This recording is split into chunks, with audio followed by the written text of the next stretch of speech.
Electricity work பண்ணி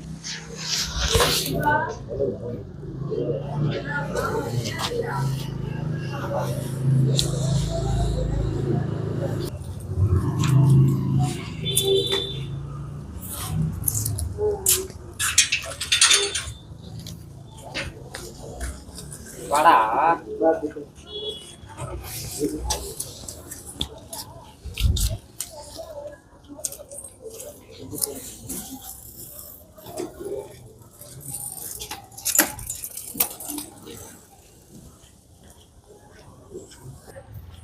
என்ன sir ஆச்சு? இந்த மாதிரி ஆடு வேலையை மேய்ஞ்சிட்டு வந்து நிற்கும் போது சும்மா டச் ஆகிக்குது. டச் ஆகணும்னா ஒரே செகண்டில் செத்துட்டுக்குது. 5 நிமிஷம் கூட இல்லை. இந்த பாக்ஸ் டச் ஆகி செத்துட்டுக்குது. ஆ கேபி காரை கேட்டாக்கா எங்களது ஃபால்ட் இல்லை, முனிசிபாலிட்டி ஃபால்ட் இருக்காங்க. முனிசிபாலிட்டி காரை கேட்டால் எங்களது ஃபால்ட் இல்லைன்றாங்க. ஆ இப்போ நம்ம யார்கிட்ட போய் கேட்குறது? இப்போ எதில் இருக்கிறவங்க வந்து இப்படி தொட்டு தானா அப்படியே செத்துச்சுன்றாங்க ஆடு.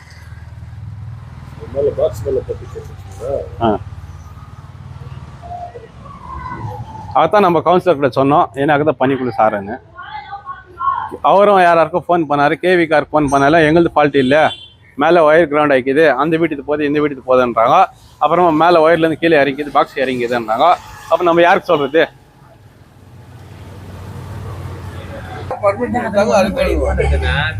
எதுக்கு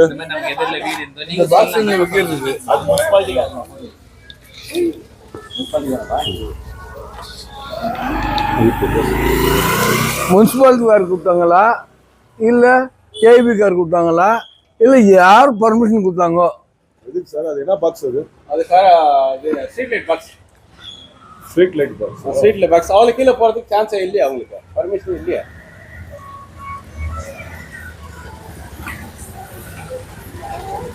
இதனால கவுன்சிலருக்கு கெட்ட பேரு. அவர் ஒரு வேலையை பார்ப்பாரு.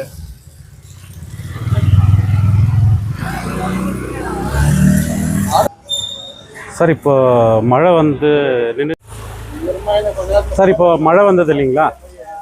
மழை வந்திருந்தோம் இந்த வீட்டுக்காரெல்லாம் பார்த்துருக்கு. இந்த ஆடு போய் அங்கே நின்னது தான் டச் ஆந்து அப்படியே இறந்துட்டுருக்கு. அது என்ன ப்ராப்ளம்னா, மேலே லைன் போகுது இல்லைங்களா? அந்த வீட்டுங்களது லைனு ஏதோ இது பெஸ்ட்டாகி அந்த கம்பிக்கு பட்டு ஃபுல்லாக வந்து போலுக்கு இறங்கி இந்த இது ஸ்ட்ரீட் லைட் பாக்ஸு அதுக்கு பவர்ஃபுல்லாக இதாகி ஆடு இறந்துருச்சு. சரின்ட்டு அவங்க பெஸ்காம்கார் வந்தாங்க, எல்லாம் பார்த்துட்டாங்க, எங்கெல்லாம் கட் பண்ணாங்க, திரும்பி சார்ஜ் பண்ணாங்க, போட்டு போயிட்டாங்க. நெக்ஸ்ட்டு நானும் இப்போது ஹெல்த் இன்ஸ்பெக்டர் பண்ணியிருக்கேன், கமிஷனருக்கும் பண்ணியிருக்கேன். வந்துட்டு வரேன்னு சொல்கிறேன், வந்துட்டுருக்காங்க. இப்போ இன்னைக்கு இந்த ஆடு ஏதோ போச்சு.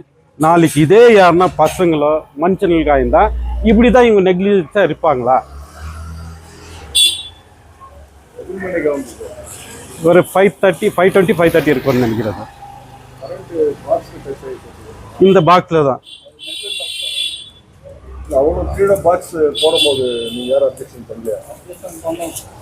சார். இது வந்து என்னென்னா டெண்டர் யாரோ எடுக்கிறாங்க, அவங்க இஷ்டத்துக்கு நார்த் கார் கொடுக்குறாங்க, எவனோ வரான் போகிறான். இப்போ இது பாரு, எதனா ஒரு இன்சிடென்ட் ஆகிறப்ப தான் அதை பற்றியே தெரியுது. இது முன்னெச்சரிக்கை அவங்க தானே பார்க்கணும். இவ்வளோ கீழே போகிறோமே பசங்க வராங்களே போகிறாங்களேன்ட்டு தெரியறது இல்லையா? Street light box. ஒரு நிமிஷம்.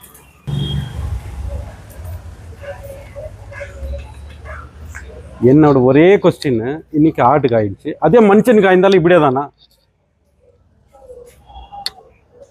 பாவம் டெய்லி 200-300 கூலி வேலை செய்கிறவங்க, ஆடு போயிடுச்சு, அந்த வேலையில் அவங்க இருக்காங்க. ஒரு ஃபோன் பண்ணால் வர்றதுக்கு இவ்வளோ நேரமா? முனிசிபாலிட்டி என்ன வருது 10-20 கிலோமீட்டர் தூரத்தில் இருக்குது. உயிரோட ஏன் சார் விளையாடுறாங்க?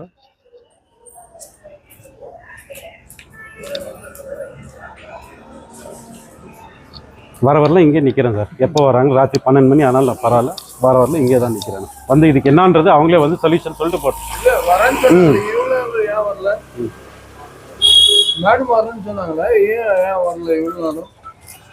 வரட்டும், எவ்வளோ நேரம் ஆகுது? அப்போது இன்னைக்கு இந்த ஆடு தான் நாளைக்கு மனுஷனுக்கு வந்தாலும் அதே நிலைமை தான். வரட்டும்.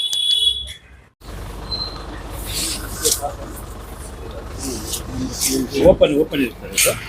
ಇಲ್ಲ ಸರ್ ಕ್ಲೋಸ್. ಇದು ಲೈನ್ ಸರ್, ಸ್ಟ್ರೀಟ್ ಲೈನ್ ಹಾಕಿದ್ದಾರೆ.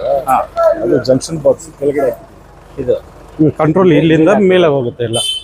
ಆಕ್ಚುಲಿ ಒಂದು 6 ಫೀಟ್ 7 ಫೀಟ್ ಮೇಲೆ ಇರಬೇಕು. ಮೇಲೆ ಇರ್ಬೇಕು, ಕೆಳಗಡೆ ಇರ್ಬಾರ್ದು. ಕೆಳಗಡೆ ಹಾಕಿದ್ದಾರೆ. ಇದು ಪಕ್ಕದಲ್ಲಿ ಮೇಲೆ ಬಂದಿದೆ, ಗ್ರೌಂಡ್ ಆಗಿದೆ. ಇದು ಓಪನ್ ಐತ್ರ, ಬಾಕ್ಸ್ ಓಪನ್ ಇತ್ತಾ? ಇಲ್ಲ, ಬಾಕ್ಸ್ ಲಾಕಲ್ಲೇ ಇದೆ ಸರ್. ಇದು ಮೆಟಲ್. ಮೇಲೆ ಇದೆ. ಇದು ಇವಾಗ KB ಅವ್ರು ಬಂದು ಟೋಟಲ್ ಡಿಸ್ಕನೆಕ್ಟ್ ಮಾಡಿ ಶಾಕ್ ಹೊಡೆದಿರೋದು ಇಲ್ಲ. ಬಾಕ್ಸ್ಗೆ ಸ್ವಲ್ಪ ಫುಲ್ ಗ್ರೌಂಡ್ ಆಗಿದೆ. ಬಾಕ್ಸ್ಗೆ ಫುಲ್. ಓಪನ್ ಇರ್ತಾರೆ ಅನ್ಕೊಂಡು. ಓಪನ್ ಅಲ್ಲ, ಓಪನ್ ಇಲ್ಲ ಸರ್. ಇಲ್ಲಿ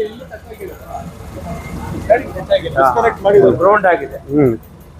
ಪಾಸ್ ಆಗಿದೆ. ಜಸ್ಟ್ ಸುಮ್ಮನೆ ಹಂಗೆ ಟಚ್ ಮಾಡಿದೆ ಸರ್, ಎತ್ತು ಬಿಸಾಕ್ಬಿಟ್ಟಿದೆ. ಅಷ್ಟು ಪವರ್ ಸಪ್ಲೈ ಆಗಿದೆ. ಸುಮ್ಮನೆ ಟಚ್ ಆಗಿದೆ, ಇಲ್ಲಿ ಬಿದ್ದಾಗಿತ್ತು. ಆಮೇಲೆ ರೋಡ್ ಅಲ್ಲೇ ತೆಗಿರೋ ಮೇಲೆ ಮೊದಲು ಯಾವಾಗ ಎಷ್ಟು ವರ್ಷದಿಂದ ಈ ತರ ಇದೆ ಇದು ಇಲ್ಲಿ ಸರ್? ಅವರು ಫಿಟ್ ಮಾಡಿ ಏನು ಒಂದು 2 ವರ್ಷ ಆಗಿರ್ಬೋದು ಸರ್. 2 ವರ್ಷದ ಕೆಳಗಡೆ ಇದೆ. ಈ ಕೆಳಗಡೆ ಮೇಲೆ ಹಾಕ್ಲಿಕ್ಕೆ ಯಾರು ಇಲ್ಲ ಕೇಳಿಲ್ವಾ ನೀವು? ಯಾರು ಯಾರಿಗೆ ಸರ್? ಈ ಜನ ಹೇಳಿದ್ರೆ ನಾವ್ ಹೇಳಿದ್ರೇನೆ ಕೇಳಲ್ಲ ಸರ್. ಹಂಗಿದ್ದಾರೆ ಕಾಂಟ್ರಾಕ್ಟ್ ತಗೊಳ್ಳೋರು, ಕ್ಯಾರೇ ಮಾಡಲ್ಲ. ಏನಿದ್ರು ಅದು ಬಂದು ಈಗ ಅವ್ರು ಹಾಕ್ಬಿಟ್ಟು ಹೋಗ್ತಾರೆ. ಯಾರು ಬಂದು ಚೆಕ್ ಮಾಡಬೇಕು? ಕನ್ಸರ್ನ್ ಇಂಜಿನಿಯರ್ ಬರಬೇಕು, ಬಂದ್ಬಿಟ್ಟು ಇದು ಸೇಫ್ಟಿ ಅಂತ ನೋಡ್ಬಿಟ್ಟು ಚೆಕ್ ಮಾಡಿ ಅದನ್ನ ಇದು ಮಾಡಬೇಕು. ಸಮಸ್ಯೆ ನೋಡಿದ ಸಮಸ್ಯೆ ಇದ್ದಂಗೆ ಕಾಣಿಸುತ್ತೆ. ಹೌದು, ಇದು ಸಮಸ್ಯೆ ಬಗ್ಗೆ ಸರ್ ಇಲ್ಲಿ ಒಂದು ಜಾಗದಲ್ಲಿ ಇಲ್ಲ ಸರ್. ಈ ತರ ಒಂದು 3-4 ಜಾಗದಲ್ಲಿ ಕೆಳಗಡೆ ಇದೆ, ಕೆಳಗಡೆನೆ ಇದೆ.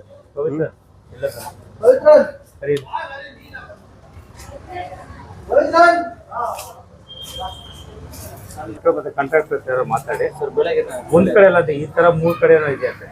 ಅದೇ ಅವ್ರಿಗೆ ಮಾತಾಡಿ ಸರ್. ಎಲ್ಲೆಲ್ಲಿ ಇದೆ ಅದೆಲ್ಲ ಚೇಂಜ್ ಮಾಡಿ ಮೇಲೆ ಮತ್ತೆ ಸೇಫ್ಟಿ ಇರಬೇಕು. ಅವ್ರಿಗೆ ಹೇಳಿದ್ರು ಸರ್. ಆಮೇಲೆ ಅದು ಯಾವ್ದು ಕೆಳಗೆ ಅದೆಲ್ಲ ಚೆಕ್ ಮಾಡಿ ಎಲ್ಲ ಚೆಕ್ ಮಾಡಿ ಮೇಲೆ ಹಾಕ್ಬೇಕು. ಅದು ಗ್ರೌಂಡ್ ಆಗಿರೋದು ಹೇಳ್ಬಿಟ್ಟಿದ್ದೀನಿ. ಕೆಳಗಡೆ ಇದ್ರೆ ಟಚ್ ಆಗಿ ಗ್ರೌಂಡ್ ಹಾಕ್ತಾ ಮಳೆ ಬಂದ ಗ್ರೌಂಡ್ ಹಾಕಿ ಅದಕ್ಕೋಸ್ಕರ ಕೆಳಗಡೆ ಇರಬಾರ್ದು. ಯಾವ ಮಕ್ಕಳಿಗೆ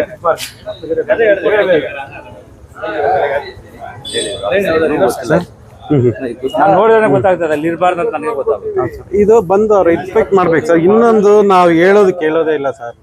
ಅದಕ್ಕೆ ಸೈಲೆಂಟ್ ಆಗಿ ಬಿಟ್ಬಿಟ್ಟಿದ್ದೀವಿ.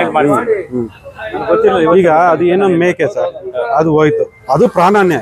ಬಟ್ ಏನಾದ್ರು ಮನುಷ್ಯರಿಗೆ ಏನಾದ್ರು ಹಾಕಿದ್ರೆ ಯಾರು ಇರ್ತಾರಲ್ಲ, ಸ್ಪಾಟ್ ಆಗ್ತಾ ಇತ್ತು. ಅದಕ್ಕೆ ಯಾರ ಜವಾಬ್ದಾರಿ? ಈಗ ಯಾರ ಮೇಲೆ ನಾವು ಇದು ಮಾಡ್ಬೇಕು?